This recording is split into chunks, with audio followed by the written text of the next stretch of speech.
नमस्कार विद्यार्थियों। तो आइए हम पुनः प्रारंभ करते हैं 9वीं कक्षा के तीसरे अध्याय इनाम इस पाठ के शेष भाग को। तो आइए बच्चों, अब हम देखते हैं। एक बिगड़े दिल ने हेमंत को पुचकार कर पूछा, अर्थात लेखक के बेटे हेमंत से पूछ रहे हैं, क्यों बेटे, तुम्हारे पिताजी कितने दिन पहले मुंबई गए थे? उसे निश्चय था कि मैं मुंबई जाकर इस रेफ्रिजरेटर के पैसे दे आया हूँ और अपने नाम के लिए इसे लॉटरी में जीतने का अनुबंध कराया हूँ।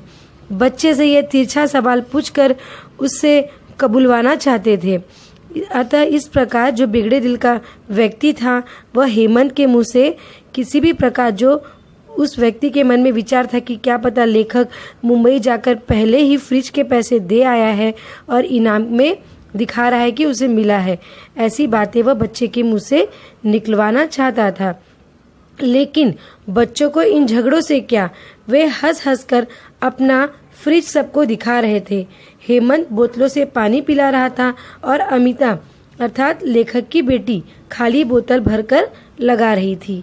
खैर राम राम करके उस दिन के टंटे से तो पीछा छूटा, लेकिन आगे क्या आने वाला था उसका हमें आभास भी न था। अर्थात उस दिन कैसे इन सारी समस्याओं से लेखक और उनकी पत्नी का पीछा तो छूटा, लेकिन आगे कौन सा चुनौती उनके सामने खड़ा होने वाला है इसका उन्हें बिल्कुल आभास नहीं था। शांति बुआ ने शुरुआत की। उनके हाथों में ढका कटोरा था। आवाज लगाती चली आई, ओ बहू कहाँ है, जरा इधर तो सुन। कल के भबंड में से आज की शांति बड़ी प्यारी लग रही थी, इसलिए हम दोनों का मूड ठीक था। पत्नी ने बड़े स्वागत से उन्हें बिठाया। बैठिए बुआ, बैठिए बुआ जी। अजी जरा बोतल से पानी भेजना।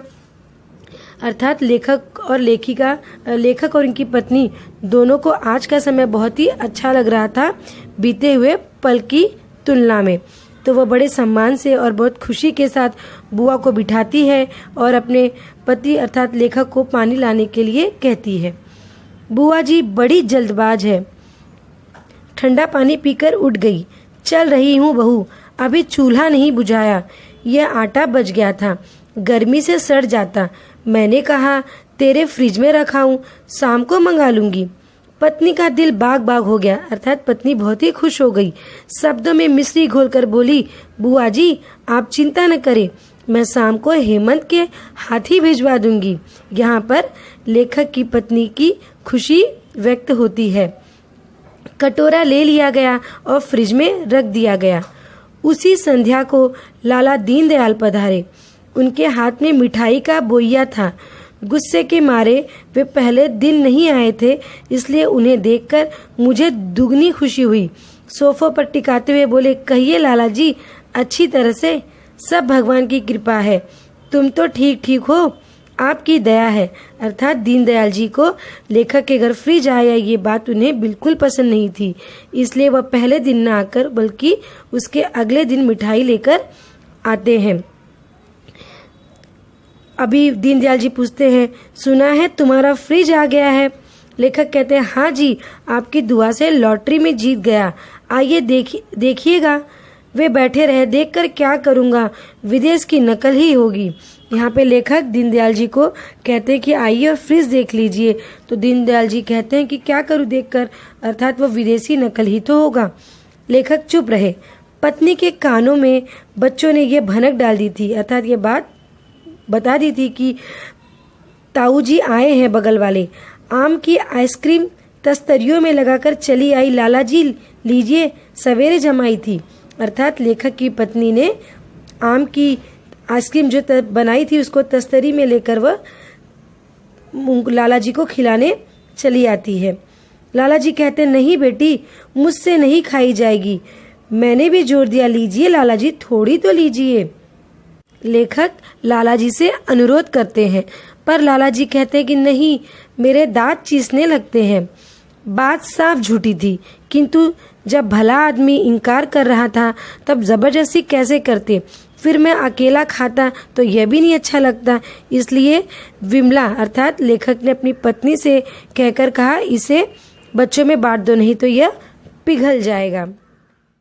मोहल्ले में समाचार उड़ती बीमारी से भी तेज फैलती है और हमारे फ्रिज का यह जो उपयोग लोगों को पता चला तो लोगों की लाइन बन गई घर में आने की। कोई रोटी ला रहा था, कोई पराठे, तरह तरह के साग, नाना प्रकार की मिठाइयाँ। चमनलाल लखनऊ गए तो टोकरा भर करेले ले आए क्योंकि मेरठ में अभी नहीं मिल रहे थे। बनर्जी कोलकाता से संदेश और खीर महीने भर के लिए ले आए। अर्थात यहाँ पे कवि कहते हैं कि लेखक कहते हैं कि किस प्रकार लोगों को मालूम पड़ा कि सामान सबका फ्रिज में रखा जा रहा है, तो लोग कुछ न कुछ अलग अलग प्रकार की, कोई मिठाई तो कोई साग सब्जी तो कोई करेले लेकर लेखक के पास आ रहा था ताकि वो उनके फ्रिज में रख सके। आगे देखते हैं बच्चों। फ्रिज में हमें अपनी चीज़ों के लिए जगह न के बराबर मिलती थी, इसकी कोई चिंता नहीं। दुख तो इस बात का था कि हमारे घर की प्राइवेसी छीन गई थी, नहाना खाना भी हराम हो गया था। यहाँ पे लेखक और लेखक की पत्नी अपना दुख प्रकट करते हुए कहती है कि फ्रिज में तो हमारी वस्तु अर्थात हमारे सामान को रखने के लिए कोई भी जगह नहीं थी, सिर्फ लोगों के सामान से ही फ्रिज भर चुका था। लेकिन इस बात से भी लेखक को दुख नहीं था। असली दुख तो इस बात का था कि लेखक के घर की प्राइवेसी छीन गई थी, नहाना खाना भी हराम हो गया था। मतलब वो चैन से न नहा पा रहे थे न खा पा रहे थे। लोग बार बार उनके दरवाजे पे किसी न किसी वस्तु को लेकर चले आते थे फ्रिज में रखने के लिए। बड़े परेशान, करे तो क्या करे समझ में नहीं आता। जी करता था किसी को फ्रिज दे दूं और फिर उसकी मुसीबत देखकर ताली पीट पीट कर नाचूं, किंतु उसमें लोगों की अमानत जो पड़ी है। यहाँ पे लेखक कहते हैं कि इतना मैं परेशान हो गया हूँ फ्रिज से कि मन तो करता है कि यह फ्रिज मैं किसी और को दे दूं और उसको अपनी तरह मुसीबत में देखकर ताली पीट पीट कर खूब हंसूं, और पर ऐसा मैं कर भी नहीं सकता क्योंकि लोगों की अमानत जो पड़ी है मेरे फ्रिज में, अर्थात लोगों की सामान वस्तु मेरे फ्रिज में पड़ी हुई है।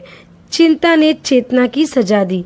इस प्रकार लेखक की जो ये चिंता थी वह उन्हें चेतना की चिता सजा दी, अर्थात उन्हें यह बार बार समस्या बढ़ती जा रही थी इस बात की कि वह आखिर इन समस्याओं से कैसे निकले।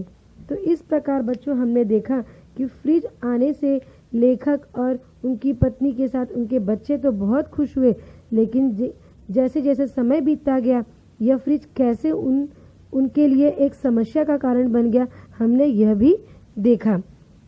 आशा करती हूँ कि बच्चों आपको यह कहानी कुछ हद तक समझ आई होगी और आपने भी इस कहानी का बहुत ही मनोरंजनपूर्ण समझा होगा। अब इस पाठ से संबंधित हम कुछ प्रश्नों को सुलझाएंगे। धन्यवाद।